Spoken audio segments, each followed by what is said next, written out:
Imagine you are a German soldier in France, 1944. You're a veteran. You know what to listen for. Just beyond the trees, you hear it. The unmistakable rumble of an entire American armored division. The clank of tank treads. The grinding gears of supply trucks. The distant shouts of US soldiers. You see the tanks, dozens of them parked in a motor pool. You do your duty. You call it in. The artillery rains down. The Luftwaffe is scrambled. An entire German corps is diverted to meet this massive threat. But what if I told you the threat was a ghost? What if I told you the tanks were made of rubber, the sounds were a recording, and the soldiers were artists, actors, and sound engineers? This is not a Hollywood script. This is the declassified top-secret story of the 23rd Headquarters Special Troops. The US Army's strangest, most creative, and most deceptive unit. They were a 100-man Phantom Army, and their mission was not to fight but to perform. This is the story of the Ghost Army. By the summer of 1944, the Allies were ashore, but the fight was far from over. The push through France was brutal, a bloody, hedge-by-hedge grind. In this kind of war, battlefield intelligence wasn't just important, it was everything. Knowing where the enemy was and where he wasn't was the difference between life and death for thousands of men. The Allies needed an edge, a force multiplier. But the idea wasn't born in the Pentagon, it was born in London, inspired by a British deception campaign in North Africa. American military planners, specifically Colonel Billy Harris and Major Ralph Ingersoll, championed a radical new idea, an American unit dedicated entirely to tactical battlefield deception, not strategic deception like fooling Hitler about D-Day. This would be fast, mobile, and right on the front lines. A unit of, for lack of a better word, tricksters.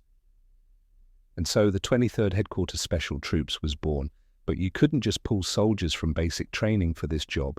You needed a very particular set of skills. You needed men who understood form, shadow, and perspective, men who understood sound, men who understood theatre.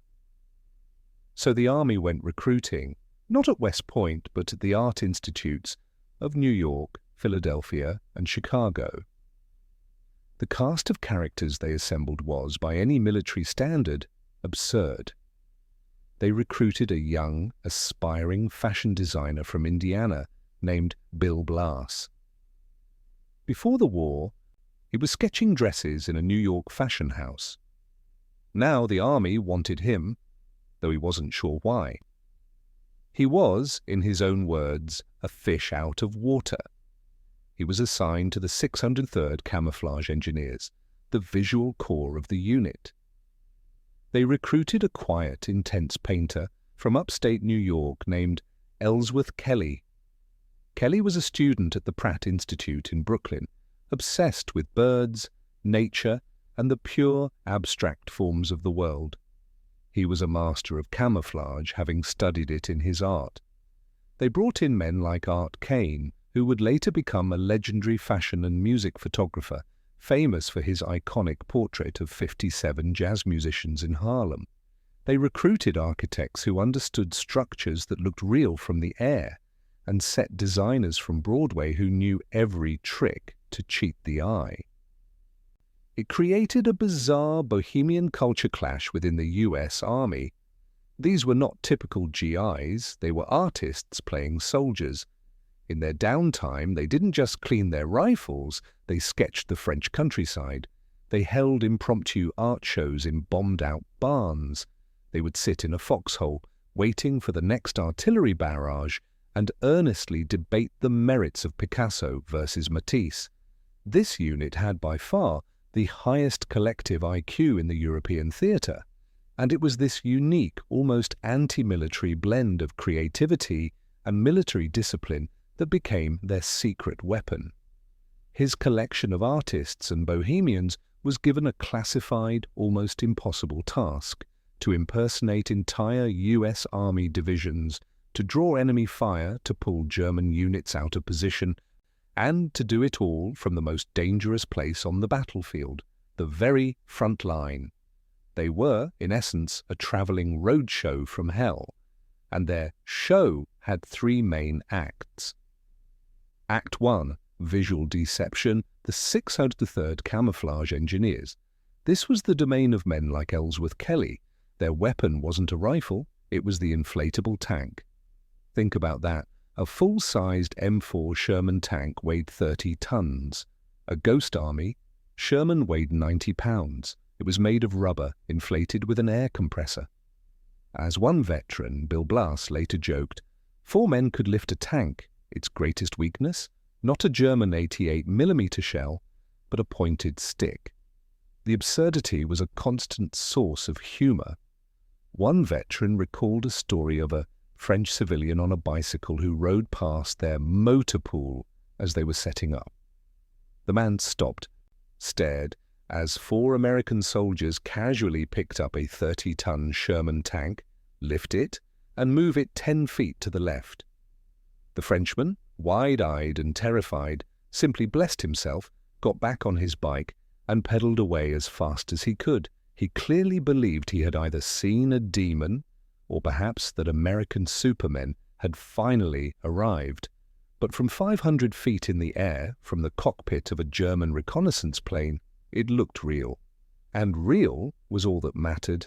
They didn't just have tanks, they had inflatable artillery guns, jeeps and supply trucks. They would arrive at a position, often in the dead of night, and by dawn, a full-scale motor pool would have materialized out of thin air. But it wasn't just about having the inflatables, it was about the performance. This is where the artists shined. A real armored division is messy. It has ruts in the ground, oil stains, stacks of crates, and laundry hanging on a line. So, the Ghost Army's visual wizards created that mess. They drove trucks in circles to create convincing track marks leading to the rubber tanks. They used bulldozers to sculpt fake defensive trenches. They even painted fake divisional insignias on their real vehicles, driving them through towns to be spotted by local informants, then repainting them with new insignias an hour later. And then there was the flair, the show itself. This is where Bill Blass's eye for detail came in. The unit had special effects troops. These were the actors. They would put on the wrong uniforms, insignias of the division they were impersonating, and stroll into French cafes. They'd buy wine, bread, and talk loudly enough for any German informant to hear, about their big push tomorrow. It was all theatre. Every man had a script, every prop, every vehicle was part of the set.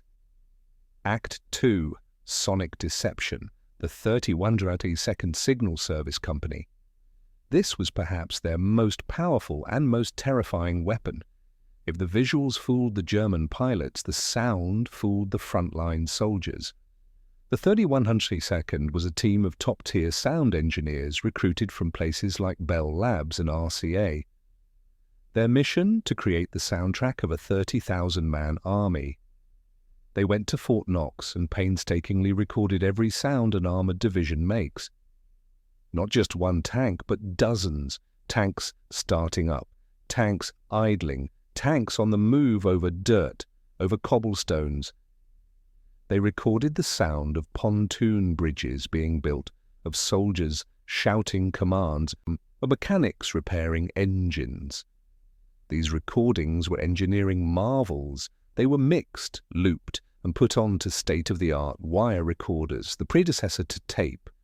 These recordings were then blasted through massive 500-pound speakers mounted on half-tracks. The sound was deafening. It could be heard with chilling clarity up to 15 miles away. This wasn't just pressing play. This was a symphony. A sound engineer would conduct the battle. He'd sit with a script like a radio play producer. Cue track 7, tanks arriving, fade in track 3, soldier banter, now add track 11, artillery repair. They could make a handful of trucks sound like 1,000. They could make an empty valley sound like the assembly point for an entire corps. Imagine being a 19-year-old German conscript huddled in a foxhole at 3 a.m. And from the darkness, you hear that, the sound of an unstoppable iron tide rolling towards you. It was psychological warfare at its most primal. Act 3, radio deception, the signal company. This was the most subtle and perhaps the most brilliant part of the show. The Ghost Army knew a fundamental truth. The Germans were always listening. Their radio intelligence was excellent.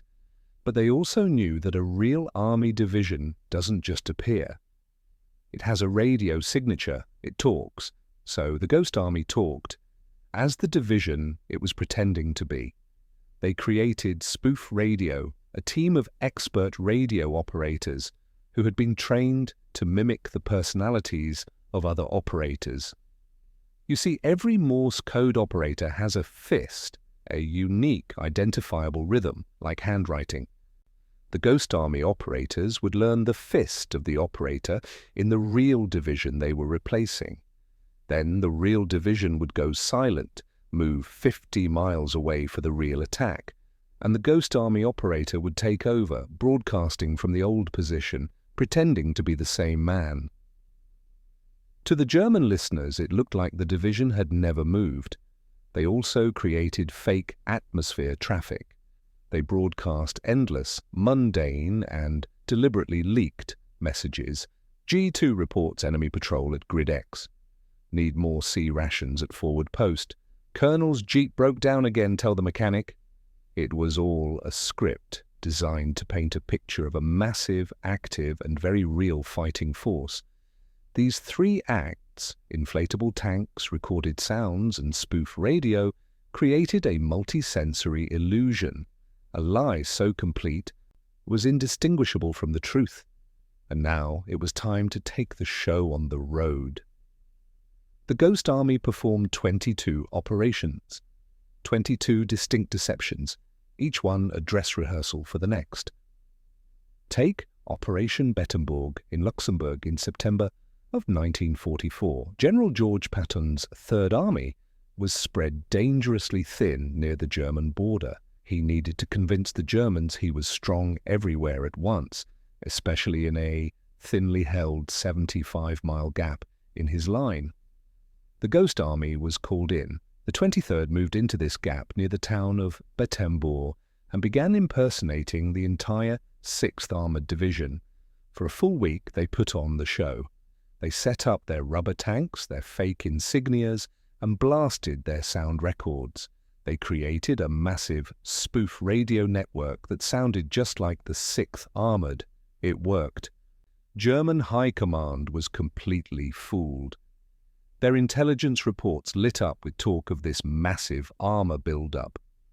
Convinced that a major American attack was imminent, they held 2 full divisions, a panzer division and an infantry division, in place, bracing for an attack that never came.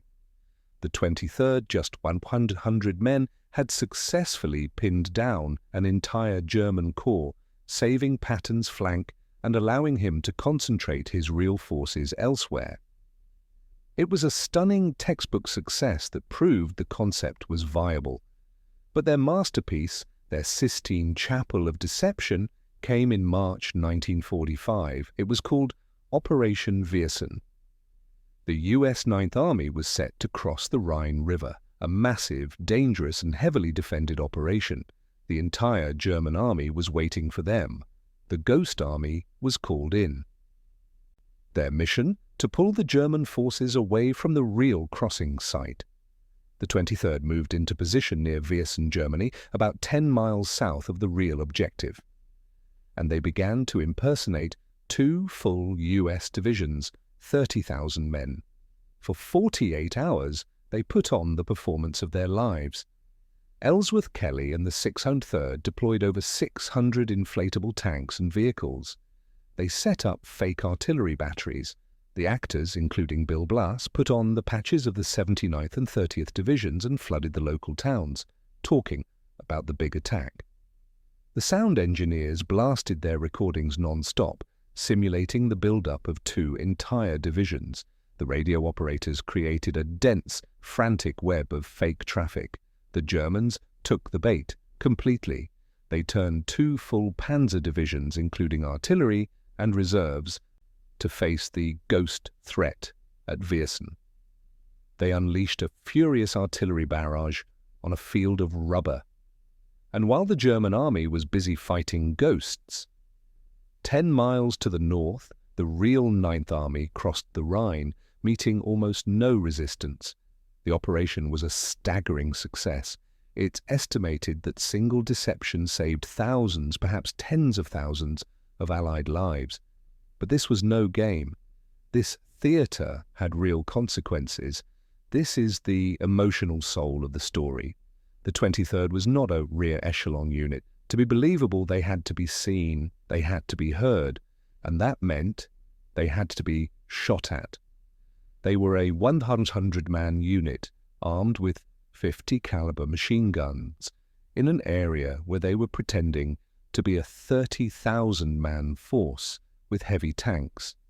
They would drive their jeeps, speakers blaring, right up to the front line to draw enemy artillery.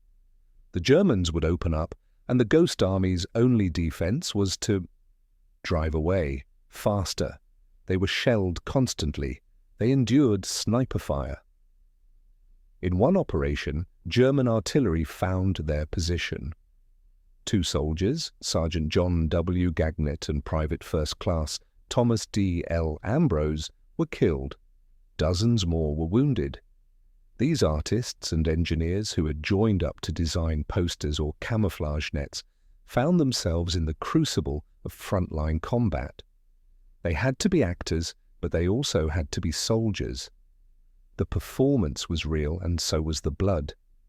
When the war in Europe ended, the Ghost Army had performed 22 operations and was credited with saving an estimated 15,000 to 30,000 Allied lives. Their reward? An order of total, absolute silence. This is the final, strangest twist in their story. The entire project was classified. The men were debriefed, told to pack up their inflatable tanks and sworn to secrecy. They were forbidden from telling anyone. Not their friends, not their families, not their wives. Their letters home were censored. Their wartime diaries were locked away. They simply went home. And this is where their inspirational journeys complete their loop. Bill Blass, the man who staged fake battle scenes, returned to New York.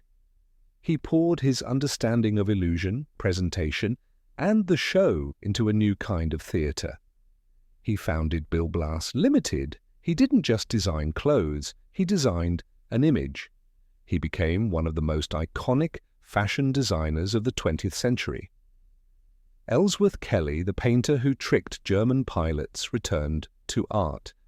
But his experience had changed him.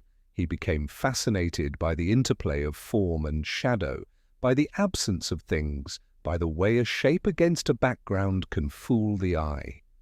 He moved to Paris and became a pioneer of abstract minimalist art.